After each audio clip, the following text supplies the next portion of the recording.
Bienvenue dans cette vidéo de présentation de l'outil Géoportail. Nous vous présenterons plusieurs fonctionnalités de ce site géoportail.gouv.fr. Nous vous conseillons de vous créer un compte afin de pouvoir enregistrer les cartes que vous réussirez à produire avec cette plateforme.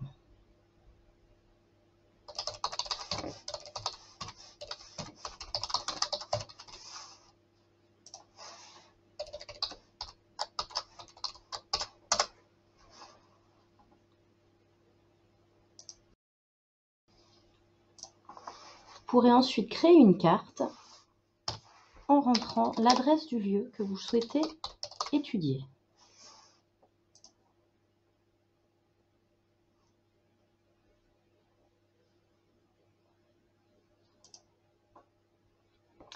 Vous aurez d'abord une vue aérienne du lieu souhaité. Vous pourrez ensuite ajouter des cartes. Alors, dans un premier temps, nous vous conseillons de choisir un fond de carte. Donc, plusieurs fonds de carte sont possibles. La vue aérienne, le plan de carte IGN, qui existe en deux versions. Nous pouvons également vous conseiller OpenStreetMap, qui est une carte en open source, qui permet de visualiser également beaucoup de détails de l'environnement autour de vous.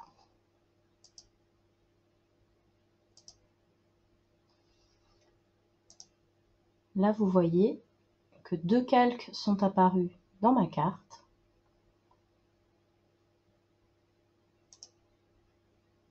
Pour faire disparaître ce calque, enfin qu'il ne soit plus visible, je peux appuyer sur l'œil pour la rendre invisible. Une fois le fond de carte choisi, vous pouvez aller dans les données thématiques. Plusieurs catégories s'offrent à vous. Par exemple, dans le cas de l'étude de votre établissement, vous pouvez aller dans la catégorie éducation et faire apparaître collège, lycée, école élémentaire, maternelle ou encore l'enseignement supérieur. La Maison pour la Science étant implantée sur le campus de l'université, autour de nous, il y aura majoritairement des établissements d'enseignement supérieur.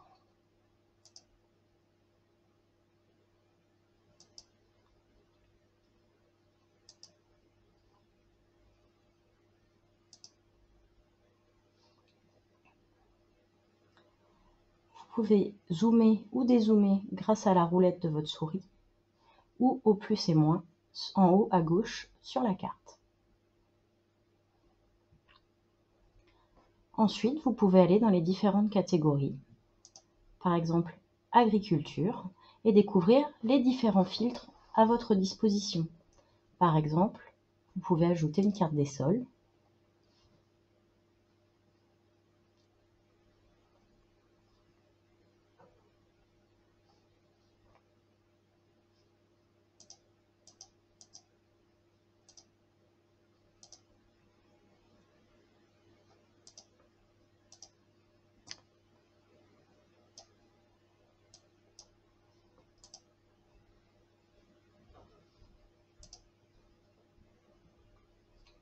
ce curseur vous permet de jouer sur la transparence entre les différents calques afin de pouvoir voir par exemple en dessous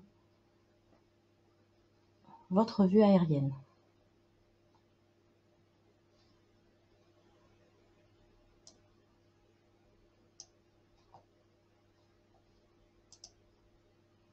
En cliquant sur les zones, vous aurez des informations sur les différents types de sols.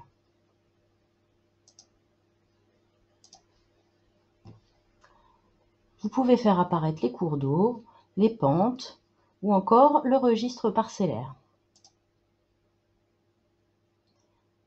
Celui-ci vous permettra de visualiser le type d'activité agricole aux alentours du lieu souhaité. Donc les types de culture, par exemple ici le soja.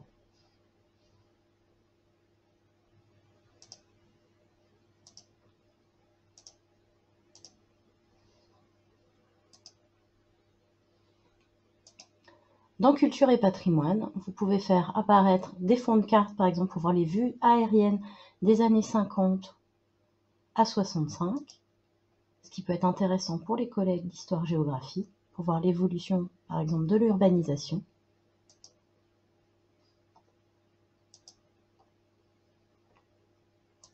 Dans la catégorie développement durable, plusieurs sous-catégories vous sont proposées. En région Centre-Val de Loire, par exemple, on peut faire apparaître le réseau hydrographique. Donc, nous retrouverons bien évidemment la Loire, mais également de nombreux cours d'eau et plans d'eau, comme ici le lac sur le campus de l'université.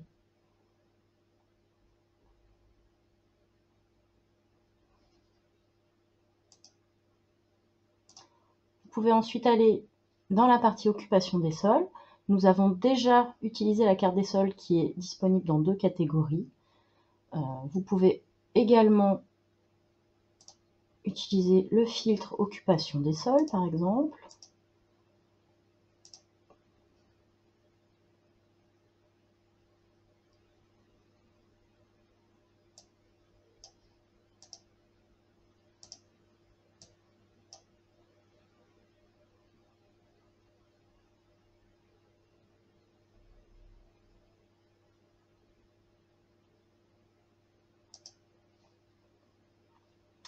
Le filtre, le calque Corinne Land Cover.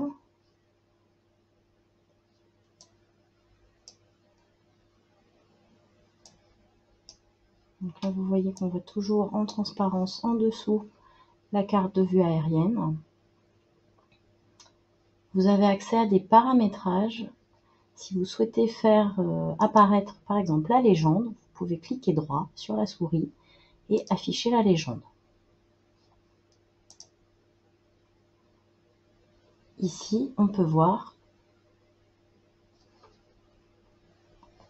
les différentes colorations propres aux différentes zones.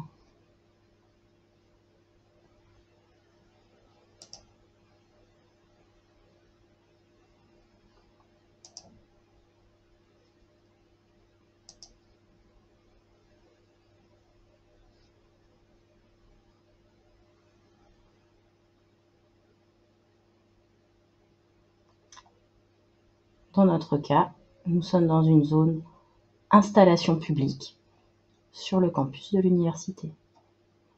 À proximité, nous avons du tissu urbain figurant en rouge, mais également des zones agricoles et de végétation. Donc, vous pourrez regarder les légendes.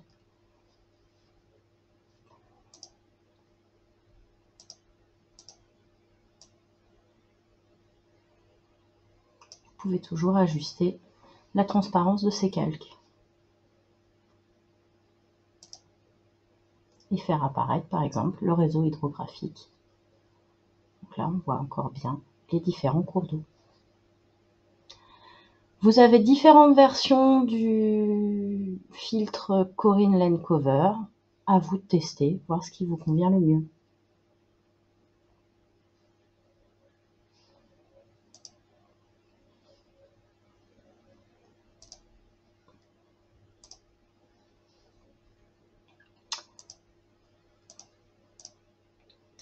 Vous pouvez faire apparaître les risques en fonction des zones géographiques que vous étudiez. Cela peut être intéressant, notamment pour la sismicité.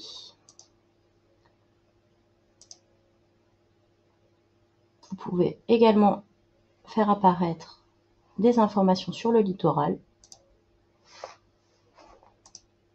les forêts à proximité,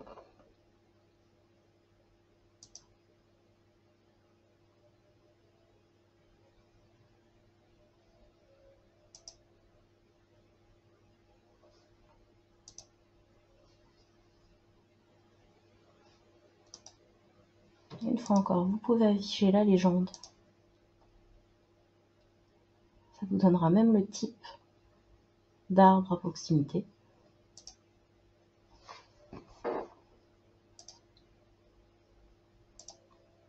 Du point de vue énergie,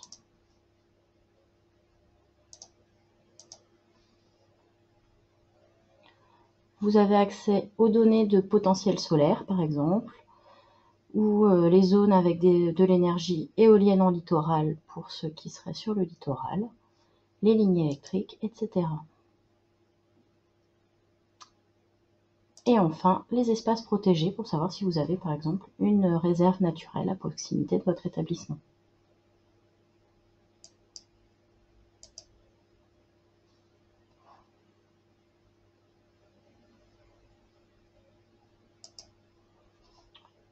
Vous avez également accès aux données de démographie, de niveau de vie, etc. dans la partie économie et statistiques. Si vous souhaitez étudier des villes en dehors de la France, certaines zones sont disponibles. Vous pouvez faire apparaître les hôpitaux sur la carte. Dans la zone de tourisme, ce qui peut être intéressant pour la zone Centre-Val de Loire, vous avez différents critères, une fois encore, les musées, les points info, tourisme, les parcs zoologiques, etc. Même chose pour les complexes sportifs.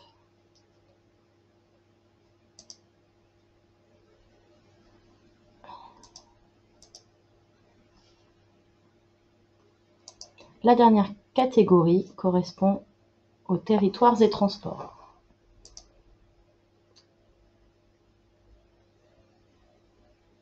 Vous retrouvez de nouveau le réseau hydrographique, mais également le réseau ferroviaire.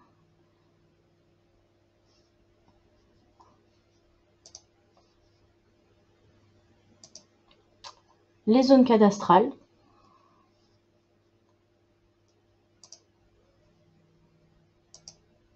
Différents types d'images satellites et aériennes. Par exemple, avec des photos en infrarouge. Faire apparaître les infrastructures de transport, donc les routes, les axes ferroviaires, les aéroports et aérodromes.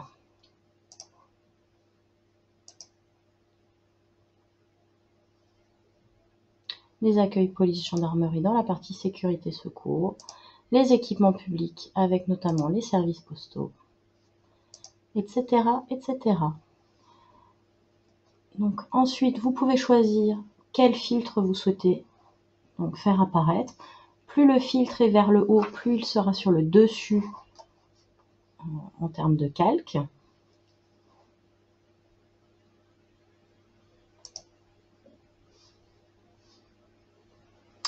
Et donc, en fin d'acquisition, une fois que vous avez choisi tous les filtres qui vous intéressent, vous pouvez enregistrer votre carte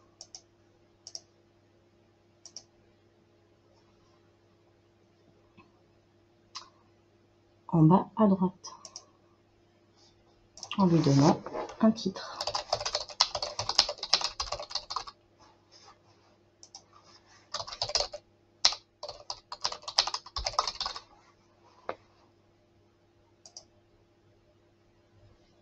Elle sera donc disponible dans vos données. Nous vous souhaitons une bonne découverte de ce portail. Bonne journée.